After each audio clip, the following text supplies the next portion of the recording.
Now, let's join ace broadcaster Mamode Akuga as he takes us inside the Niger Delta. Hello out there and welcome. This is Inside the Niger Delta, the authentic voice for the people and communities of Nigeria's oil-rich region. Today on the program, after 7 months of ceasefire, Niger Delta militants say they will resume hostilities in an operation they tagged Operation No Mercy and Destiny Takeover of God's Given Resources.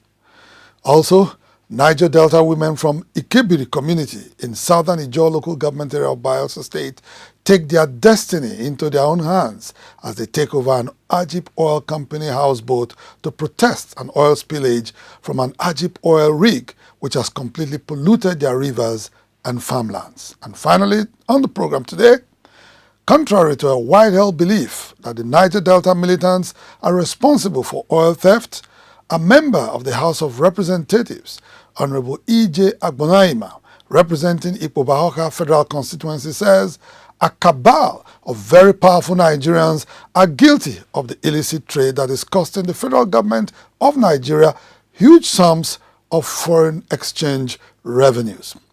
Well, we'll take a short break now. When we come back, we'll bring you more on today's edition of Inside the Niger Delta. Stay with us. Inside the Niger Delta. Welcome back. After 7 months of relative peace in the creeks of the Niger Delta, militants under the auspices of the 21st century youths of Niger Delta and agitators with conscience, led by self-styled General W.O. Izoebe, says they will commence Operation No Mercy and Destiny Takeover of God-given resources. They accuse the federal government of being adamant in implementing agreements reached with the region's representatives, including the 16-point demand of the Pan-Niger Delta Forum, PANDEF. The militants in a statement expressed their displeasure that the government was arranging the construction of a $2 billion refinery in Katsina, the home state of President Muhammadu Buhari, with funds generated from the Niger Delta. They called on PANDEF not to interfere in their operations, since the federal government had demonstrated that all it needs is the oil from the region, while neglecting the well-being and the survival of the people. The military joint task JTF has, however, promised to go after them and torpedo their efforts, which the JTF says is a contravention of their mandate. Well, we went in search of the leadership of PANDEF to find out their reaction to this situation. I later sat down with PANDEF spokesman, Chief Anabs Saraigbe, and I started by asking him if PANDEF was aware of the situation. A few weeks ago, there was a fake or false story in the media that there was a meeting between the governors of the Southern State and the leadership of Pan-Niger Delta Forum, where we took far-reaching decision against the building of refinery in Katsina, the $2 billion refinery in Katsina. And one of the decisions they said that was taken was that we are calling off the ceasefire. And it came to us in PANDEF as a surprise because there was no such meeting. There was no meeting at all. The governors never met, neither do we meet with the governors to take that decision. We know that the fifth columnists must have done that to trigger crisis in the region, which is very, very unfortunate because our concern today is not just what do we get from the government, but our environment. Our environment has been destroyed, has been devastated, and the people between us are dying because of pollution. So we as native or citizens of the Niger Delta may not be involved in destroying the same ecosystem, same environment, and thinking that we are doing good to ourselves. Look at the situation we have today presently in the Niger Delta, Port Harcourt. We have the suitcase. No Yoruba man suffers it. No Hausa man suffers it. No Igbo man suffers it. It is we, the Niger Delta, that are suffering. Those who are staying in Port Harcourt. and the people suffering it. Look at the old pollution all over, the Golden crisis, the Kola, all those all over the place, Niger Delta. All the pollutions today affects the citizens, the natives, and not outsiders. So we cannot destroy our environment just because we are fighting for a particular right. We can achieve that. We have the Kola model, where most times they will shut down flow stations for months. The recent one is about 1 year now. No single bloodshed, no breakage of pipelines, no environmental derogation, but the production is shut down. And that is the kind of protest we will encourage, not the protest whereby we will carry arms to fight. What are you fighting? Today, our economy is down because Lagos State, for instance, benefit from our struggle. The whole struggle we are fighting, they are just there waiting for the opportunities to come. When the oil companies run, they run to Lagos. We lose out. They pay their taxes in Lagos. They employ their staff in Lagos. If you look at the oil industry that we are dominating, that we are the producing states, how many of our people are in these oil companies? Majority of these employees are from either the West or the East or the North. And only very skeleton, maybe 5% or 2% of the workforce are from the region, because we have chased the management out of our region. So since the management is out of our region, they take decisions outside our region, they engage people outside our region, and so we are not benefiting. So for anybody to think that the best option for us is to vandalize, I think it's not advising our young men right. Okay, but let's look at their position. That PANDEF, anytime they take action, PANDEF calls them to say, look, calm down. The government has promised that they will do this, they will do that. Your 16-point agenda is there. All those were things that you told the militants to say, calm down, the government is ready to do things for us. But the boys and the militants are saying now that after waiting for so long, there's nothing on the ground. If somebody says we have not achieved any result, then the person is not properly informed. Today we have peace in Niger Delta, which is a very great achievement. We don't have the bullets flying. We don't have Operation Crocodile Smile. We don't have all kinds of jargons in the Niger Delta. Yes, I'm coming. And that's one. I'm coming. That is one aspect. Yes. We put a 16-point agenda. Not that governments are addressing it. First, the government came up with 20-point agenda as against our 16-point agenda. We put it on the table to discuss. We discovered that the government 20-point agenda is just 3.5% of our 16-point agenda. Be that as it may, we have to look at that 3.5% they are presenting and see how we can take advantage of it. Besides the 3.5%, we also have the issues of Maritime University, which was standing on its own. We had the issue of a golden cleanup, which also standing on its own as part of the 16-point agenda. And you can agree with me today that the Maritime University is working. They have resumed academic studies. The golden cleanup, who are the people there? The board of directors, we have more for golden people. The project managers are the golden son. They have just come out to tell us what is the problem. The vice president, as a matter of fact, at our last meeting with him, he said, look, they are ready to give us progress report. We are waiting for the progress report. We have not seen. Does not mean that they're not working.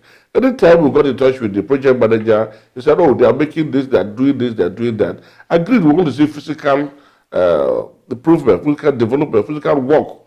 But then they said there are processes they are following, which we believe them to say, but we also believe that if they don't do it, we are going to start our agitation, not through violence, but through dialogue.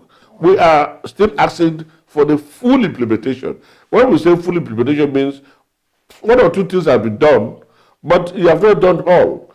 And we can only achieve this through mutual understanding and dialogue. It is not through violence. We cannot go and destroy the few things we already have. Somebody will come and bombard it and destroy it, and we'll go back to square one. So that's why we are appealing to our young men that, look, what an elder sit down to see, a young man can climb a mountain and he may not see. We see a lot of things, And we are saying, relax. Let us look at our agenda, how we can fight our economy. Look at Lagos port is congested. Papa, Tinkerman land, there is no way to pass. Yet, Calabar port is not working. The Port Harcourt port is not working. Ode port is not working. Warri port is not working. And the most worrisome thing is, who are these ministers? The Minister of Transportation is a Niger Delta son. And MP is directly under him. So why can't he come out to say, hey, decongest it? I remember in the 80s when we had congestion in Lagos, most of the federal government gave an order. And the ports, most of the vessels were moved to Port Harcourt, Calabar, and the imports were busy, thereby avoiding paying demurrage to the foreign companies. Well, so government should take that step to see how we can liberate, how we can decongest Lagos port, how we can decongest Apapa Tinkan route, and bring these ships to the east, so that the south ports will also be active. These are the things we are negotiating, we are talking. But we have a problem. Yeah. Basically. The problem itself is with our sons and daughters who are in government. Today, people say, oh, federal government decided a contract in Castina. Who signed that contract? Was it not the Minister of State? It's our son of Niger Delta. We're talking about the port today. Who is in charge of transportation? It's the Niger Delta. We're talking about our airport. Who's in charge? So these are our sons. And they're relating with us. They need to relate with leadership. In Yoruba land, the Yoruba political class always interact with the Fere to exchange ideas. In the East, the political class meet with the Wadeze, Idibo, to exchange ideas. They work together to achieve a result. In the North, they talk with Arawa.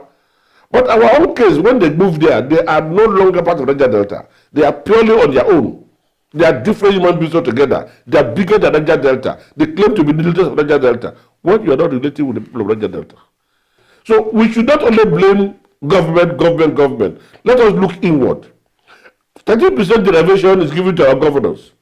We are fighting for more derivation. The governor takes this money as a personal income and they disburse it the way they like. And we don't blame somebody else. Look at the NDDC. Look at the project they're giving out. The oil-bearing communities do not have any project. Yet those who are not producing oil are the people who own the project. Are we fair to ourselves? This is our talk about ourselves. We are not doing justice to ourselves. We oppress ourselves. We punish ourselves with our resources. A governor will just take it and become a superman. So let us think of how to address ourselves, our sons and daughters who are positioned to deliver this dividend to us first before we crucify outsiders. It is when the rat in the house inform the rat outside that there's food that will come. If our leaders from Niger Delta who are in government impress on government that there is need to actually do this in our area, or they can see in between the political economic politics and see the importance of taking certain decisions that will affect the economic lifestyle of the region, and they take that in collaboration with the region, then we can move on. But like we said, Pandef is just starting. Afenefere has been there for a long time. Indigbo has been there for, Indigbo has been there for a long time. Arawa has been there for a long time. We need to really understand ourselves. We need to go to a round table. We need to discuss. When we do that, I think we can move on as a region. Inside the Niger Delta. And now we go to Ikebiri 1, 2, and 3 communities in southern Niger local government area of Bayelsa State, where women of those communities are protesting an oil spillage from a nearby Nigerian Ajib oil rig, which had polluted the surrounding rivers and farmlands and endangered both floral and aquatic species. All over the river, spilled crude oil can be seen floating on top of water and spreading to nearby farmlands.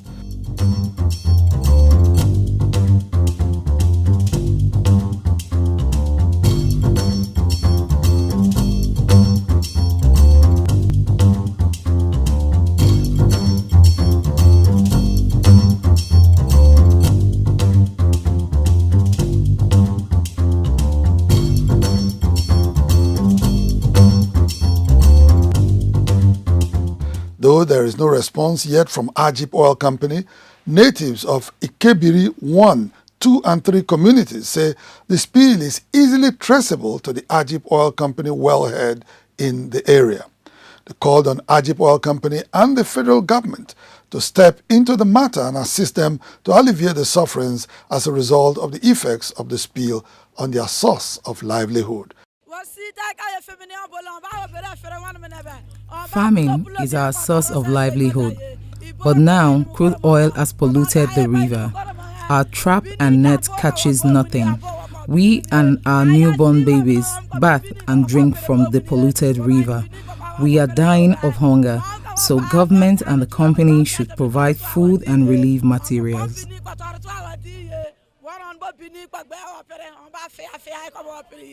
What we need is now, so let the government to come and clear everything, clear the river, so that is why we are here. The pollution is everywhere.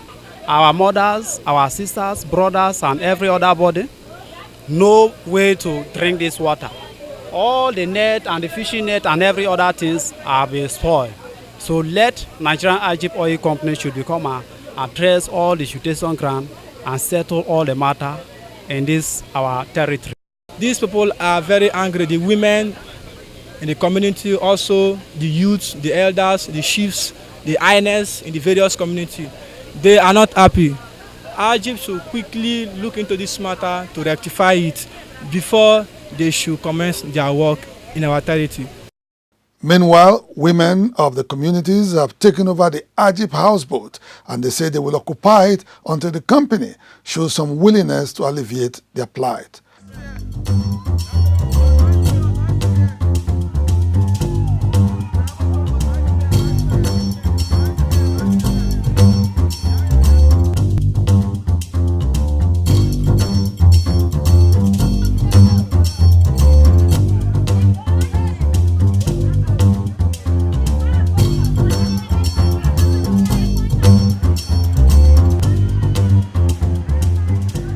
What a terrible situation for the people of Ikebiri 1, 2 and 3 communities. The federal government and indeed Ajip Oil Company must, as a matter of urgency, do the needful to bring succor to those Niger Deltans. Still staying with crude oil, there is a general belief that the phenomenon of crude oil theft in Nigeria is one perpetrated by militants in the region. While this may be true to some extent, a member of Nigeria's House of Representatives, representing Ikpo-Bahaka Federal Constituency, Honorable E.J. Agbanaima, says a cabal of very powerful Nigerians are actually responsible for the illicit trade. He said a lot of crude oil left the Niger Delta to several countries around the world, and they were not declared. I have moved a lot of motion, sponsored a lot of bills. Some of the motion have to deal with the motion where crude oil left this country to global destination. Undeclared crude oil left this country. This is not about PDP or APC or party. It's about Nigeria. It's about our country. It's about the people. That money that belongs to Nigerians, that belongs to all of us all, squander, gone to voicemail. And at the time, they used to say, no, I should drop this motion that I'm fighting government, I'm fighting the government that brought me in. That was their PDP. Hold on. Yeah, so who was telling you to drop the motion? Well, that's not even the issue. Some of my colleagues that member of PDP telling me that I'm fighting, the party that brought me in. I said, no, there's something we are missing here. Now, let me tell you one thing. There's a young man who initiated that issue that the crude oil that led this country to global destination must be investigated. You know who is that? That is Chief Tom Polo. He said, why is it all the time they're always saying the militants are blowing on the pipeline and stealing the crude, whereas the cabal are the ones stealing the crude through the back door, that undeclared crude oil that left this country to global destination United States alone, over 391 million barrels went to the U.S. undeclared. The U.S. Customs gave a comprehensive detail. It was Chief Tompolo who told Mr. President, former President Jonathan, no, something must be done about this. At the time, Tompolo fought the former Minister of Petroleum, Desiani, that enough is enough. The resources that belong to this country is being diverted. They never want that thing to happen. But he stood his ground. At the end of the day, Mr. President succumbed. It was approved. The former president engaged Molecular Power System, a Nigerian company. That Nigerian company now engaged a US-based company, one of the foremost companies that track vessels, track the movement of vessels, everywhere in this world. So they were able to track the vessel that left Nigeria, and the US government custom were able to give them a lot of detail. Where you see 391 million leaving Nigeria to global destination, that is just only US alone. Out of 51 countries, 41 countries completed, the investigation completed. And the report, when you look at it, is mind-boggling. Now, you see that if Chief Tompolo himself, because people were blackmailing him, so he was anxious to see what is happening. Today, if not because of that singular act of Chief Tompolo, we wouldn't have been able to get to where we are in the issue, even for recovering some of the money back. Today, you see this, the facts are there, but I'm happy to tell you, I took it up, and as I traveled on many occasions to the United States with the help of the U.S. Congress and the company, Lumos, company in the United States, out of Houston, who also gave us detail, and they also engaged a lawyer, that is Anthony Jerome Starley, a white lawyer, an American, who said enough is enough. That EJ, I'm sorry, I'm not coming back to Nigeria. They engaged me, yes, they paid us to do this job, but even the lawyer that the government engaged to represent the Nigerian government, they compromised. So he cannot come to Nigeria. The only way he can continue this case is to bring the litigation to the United States in order to put the IOC and the Kaba, the oil company in Nigeria, that connive with the IOC and put them on check. But the good thing is that a lot of money has been returned back, and more are still being, to be returned. Yes. Yes. Can you tell me exactly, or at least hazard a guess as to how much money may have been recovered at this time? As of today, both the local content, I'm talking about some Nigerian companies, and the IOC, we've gained, if not up to about $800 million. I'm a bit more interested now in, I know that there are a lot of Niger Delta who are members of the House of Representatives. Well, and you said earlier on that some of your colleagues were telling you to drop it. What kind of support did you get from other Niger Deltans in the House of Representatives, other politicians there? Well, I must be sincere that some of them, majority of them, supported me without fear of favor. They did that because they also have the interest, especially the Niger Delta area, that have been neglected for so long. But don't forget, all this problem didn't start yesterday. This is something that have started so long ago because of our past leaders failed us. They have failed us, and they are still failing us. We are our own worst enemy. We are our own problem. But from 1999 to date, we've had president from South. We have president from Niger Delta. And go and look at East-West Road. Look at the Niger Delta. My dear brother, go and see the waterways, polluted. Farmers can no longer farm. Fishermen can no longer fish. And that is the bane of economy of this country, where if it happen to have been other country in the world, you will see how it will be well developed. Look at Florida. Look at Dubai here that we used to, that used to come to us to look for money, to borrow money. And is it not the same, the oil that they used to develop their country? Why should Niger Delta suffer? The youth of Niger Delta today, most of them graduated 4 years. They're supposed to take 4 years graduation, take 7, 8 years. They're out of school, 3, 4 years, they are still at home. Nothing to do. Look, you are in the Atlantic Ocean. You are looking for water to drink. You have soap in your eyes. You are inside the Atlantic. You can't find water to wash your eyes as a result of negligence, of neglect, incompetence of our past leader. Yes. And all these leaders, they were here when President Jonathan was in power. They didn't do anything. Today they are crying. Oh, Mr. Buhari have not done anything. The man is trying. We should encourage him to do more to solve the problem of Niger Delta.